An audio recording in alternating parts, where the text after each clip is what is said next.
I'm scared. Don't hug me. I forgot that's what it was called. Hey. I love Don't Hug Me, I'm scared. I'm so excited for the next one. Make sure you subscribe because I'm going to react to it once it's out. But this is a film theory about it, obviously.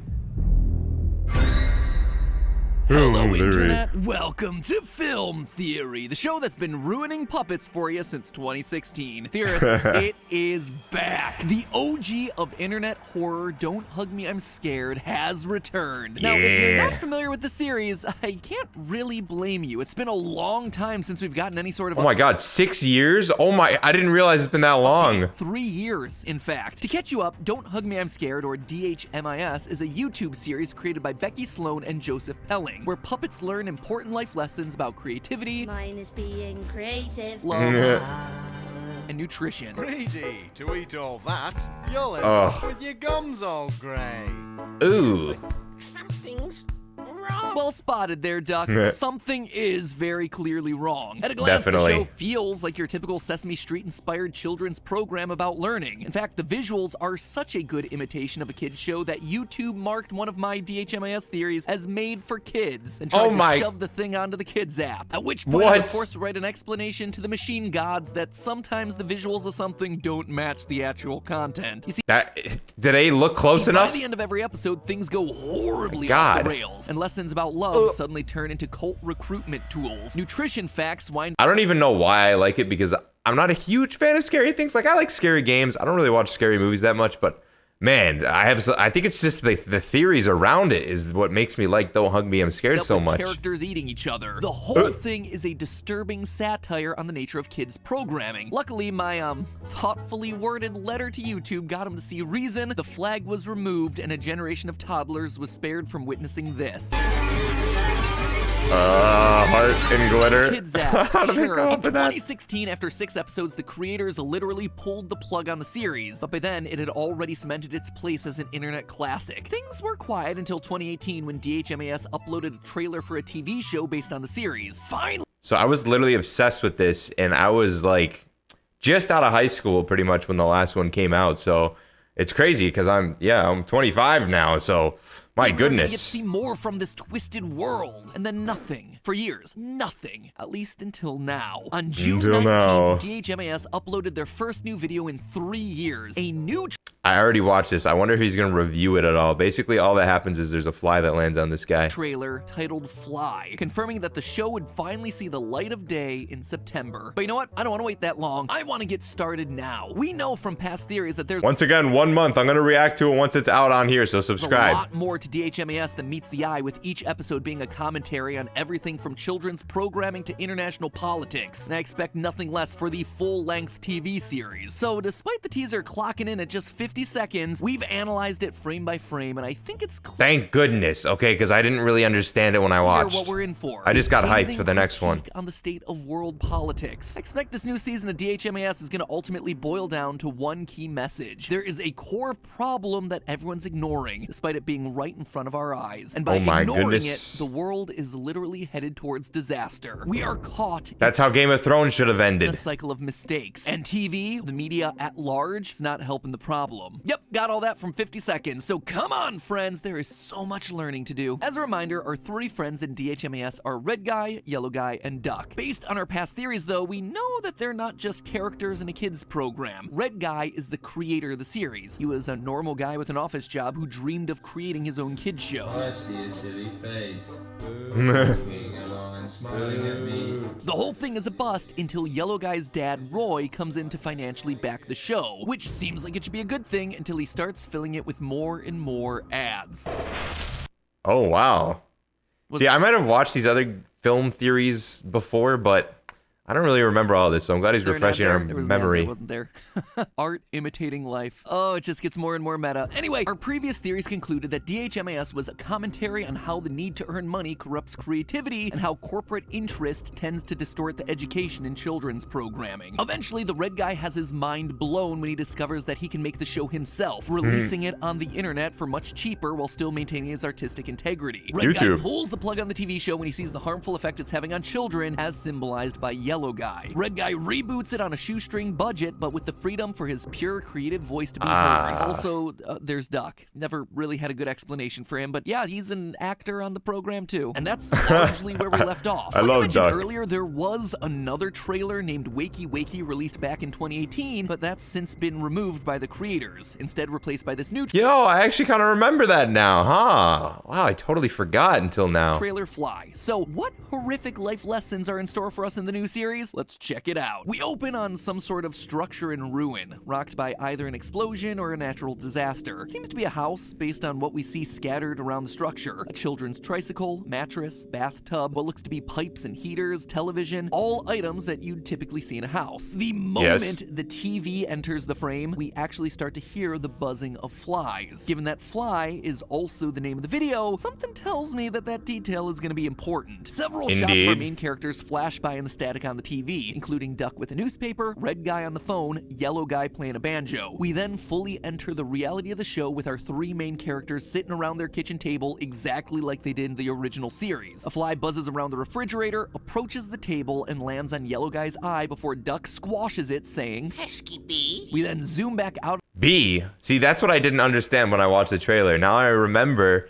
Why did he call it a B if it's a fly, if it's titled Fly? Of the destroyed house I don't know. with a Don't Might have just made a Understand mistake. title card and a release window of September 2022. Okay, so that initially doesn't seem to be a whole lot to work with, but when you break the trailer down while also looking into the past of the series and its creators, there's actually a ton here. First of all, it's clear that the new show is going to continue its critiques on television and advertising. The framing device of zooming through a ruined house before focusing on a TV at the center of it all is not particularly subtle, but I actually think the release date is our strongest evidence to this point. Dates are very important in DHMAS. As we've pointed out in past theories, June 19th, that date on the back wall of every episode of the show, on that day in 1955, stock markets across the world soared so high that they broke practically every record. It was also around this time that the UK television market opened for private companies to make their own TV channels. Channels that are focused solely on profit. And for a series focused on how advertising corrupts media made for kids, yeah, that is gonna be a pivotal moment. The first of these for-profit channels was ITV, founded on September 22nd, 1955. And wouldn't you know it, but this new season of DHMAS is premiering in, wait for it, September 20. Oh, wonder if it's going to come out on the 22nd also, because we don't have an actual confirmed date. For a series that's so concerned about dates, it's not likely that that's a coincidence. It's also no mistake that the calendar in the show is once again stuck on June 19th, but we'll get back to that in a minute. Next, let's talk about the fly. Clearly, the symbolism of flies is important here. Fly's the title of the video. We hear buzzing flies the moment the television enters the frame. It lands on Yellow Guy's eye. It gets squished. It is the main thing from the trailer. Flies are also the only he calls it a aspect of the bee. teaser that exists in both the ruined building and in the world of the show in the television. So the issue or issues that the flies represent exist both in the real world and are infecting the programming itself. But what does it mean? Well, flies usually indicate a problem. They're usually depicted alongside things that are dead or rotten. Rotting fruit, That's true. bodies, that kind of thing. So DHMAS's commentary here Gross, might be but true. indicating that modern TV, for profit with advertisement, is either a dying medium or is rotten in some way. We children of the internet have known that for a while now, and even the original 6 episodes of DHMAS seemed to know that back in 2016, so I feel like that's probably not what they're going for here. Instead, it feels like something is rotten here. Rotting your brain, rotting society. Unclear, but let's keep looking for clues. I bet we'll figure out something. Red Guy is actually featured the least in the trailer, appearing only in the cartoon world's establishing shot, a glitchy shot where he's holding a phone, and a brief reaction shot to the fly buzzing around the fridge. Admittedly, this is only really conjecture, but we can potentially make some assumptions based on God, Red Guy is just so creepy looking. Like, I like his voice, so he's got that British accent, but he's definitely the scariest one. Although Duck's kind of scary looking too. Previous role in the series as the lead creative of the in-universe show. If we still think of him as the representative of creators like Sloan and Pelling, we see that he's the first to notice the fly buzzing around the fridge. He is the first to notice the problem. When he tries to communicate his ideas or raise concerns, like say over a phone, the signal gets distorted, just like it does on the TV. Again, just conjecture here, but we may be able to identify him here as the creative voice that gets squashed or distorted when he tries to bring up issues through his art. After Red Guy notices the fly, it lands on Yellow Guy's eye. Now, throughout DHMAS, Yellow Guy has always represented the youth, younger people in the process of learning about the world. Those younger people are also always being told that they're wrong by the media. I might paint a picture of a clown. Whoa there, friend, you might need to slow down. Arrange them into your Hey, favorite hey, color. hey. Green is not a creative color. Or taken advantage of. Here, the fly lands directly on Yellow Guy's eye, and he reacts.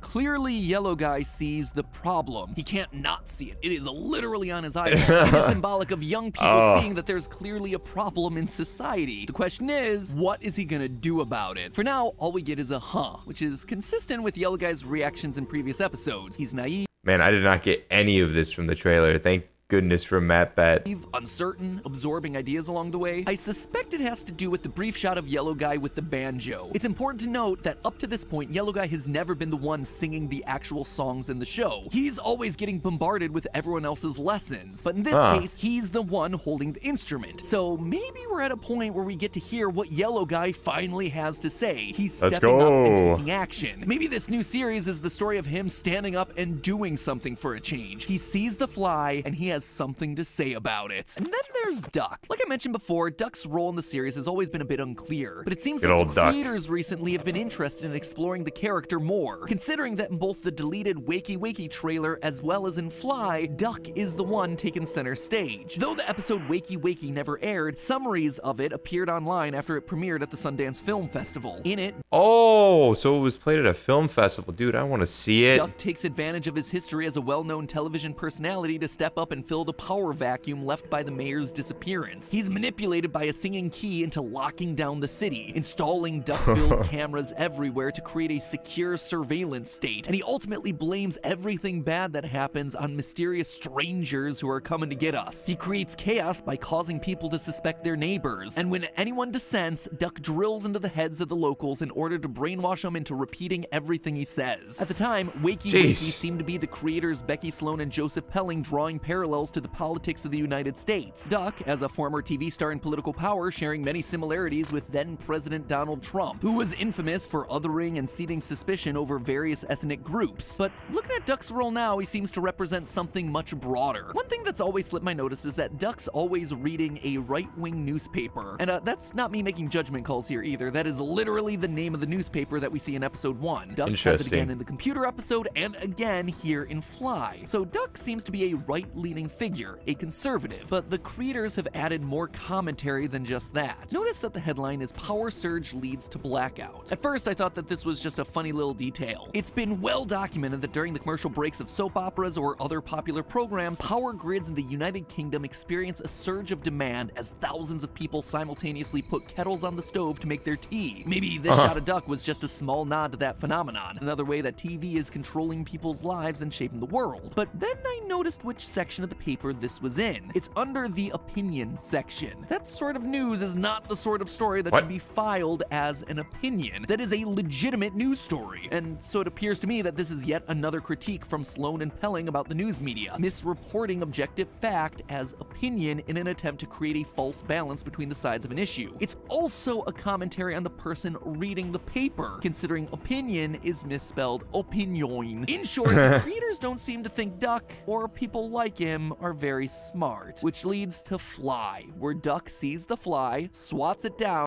This is why he calls it a bee. calls it by the wrong name, Pesky Bee. This directly calls us back to DHMAS episode 3, which was Now it all makes sense. Thank you, Matt Pat. Oh my god, dude. He had to break that down like crazy. about love when a butterfly gets swatted. Pesky bee. Let's look at both of them and see how they compare. Oh, I forgot he did that too. And that was disgusting. I hated when he had the raw chicken. Ugh. Since these moments are clearly meant to be parallel. In the first case, Yellow Guy sees the butterfly, gets excited by this beautiful, harmless creature in the outdoors, and Duck kills it without thinking. This drives Yellow Guy away for the rest of the episode to learn about love. In Fly, again, Yellow Guy sees something first, in this case it's the fly, an indicator of the problems in the broader world before Duck swats it down. In My both goodness. cases, Duck sees something, he fails to recognize it for what it is, and then he kills it without asking questions. In the first, Duck kills something that's a beautiful part of nature. In the second, a fly should be telling Duck that there's a deeper problem here. Something is rotting nearby. But Duck calls him a be. He's failing to recognize that anything is truly wrong. It's Oh, he doesn't even think it's a problem. Wow, this is so deep, man. This is why I love Don't Hug Me, I'm Scared. Oh my symbolic God. of the leaders failing to recognize the bigger problems that we're facing, instead just swatting down the symptoms and pretending that that's enough. Which It's is a fine. pesky bee, not the rotting corpse that's hidden inside the refrigerator or whatever. It's not clear whether Duck is meant to be a specific right-wing figure here. The Oh my God, if it's a rotting corpse in the fridge, I feel like you just called it too. creators of the show are British, which would point to the right-wing, soon-to-be former British PM Boris Johnson. Regardless of who it is, it seems like the theme is consistent. Duck and those like him are ignoring the rot around them, pretending everything is fine or just tackling symptoms without getting to the root cause of the problem. The implication here is that ultimately something in DHMAS and the broader world is systematically wrong, and our leadership is collectively ignoring it. I think the takeaway from the trailer, other than I'm just excited to see more, is that DHMAS is going to be picking up right where it left off when it comes to thinly veiled political commentary and extremely sharp social observation. In fact, I think they're going to go one step further and not just pick up where they left off, but pick up before they left off. The original Whoa, 6-episode run of prequel. DHMAS ended with the calendar in the background changing days from June 19th to June 20th. We've moved forward. So it was supposed to be the end, but then they're like, no, it's not the end. We've got more to talk about. In time, we've progressed. Red Guy pulled the plug on his ad-heavy children's show and decided to independently produce it on YouTube. There was hope, there was new opportunity, but now we've regressed. The calendar in Fly has reset to June 19th. Resetting the date seems to be meant to tell us that history is repeating. We're making the same mistakes. We are stuck in a negative that's cycle, why. like Duck ignoring the problems, or Yellow Guy who doesn't know enough to recognize history when he sees it. We're going to be reliving the same issues over and over again. We keep swatting the fly, but calling it a bee. We keep treating the symptoms, but not addressing the root problem. Maybe we as viewers didn't do a good enough job of recognizing the problems around us. So DHMAS's new season will be us reliving them again until we can get it right. Looks like the Wow. show is trying to teach us something after all, and not just about nutrition. But the bad, not healthy foods are very rude and must leave through the cat flap. Also, guess we're gonna have to wait until September to find out more. Suppose it gives me time to figure out how to watch shows that are currently airing on the BBC. But hey, that's just a theory. That changes my whole view on Don't Hug Me, I'm Scared. Oh my God. You can go watch more by clicking one of these right now. Hurry and click one. Hurry! You don't even know what's gonna happen to me. Click it now. Ah!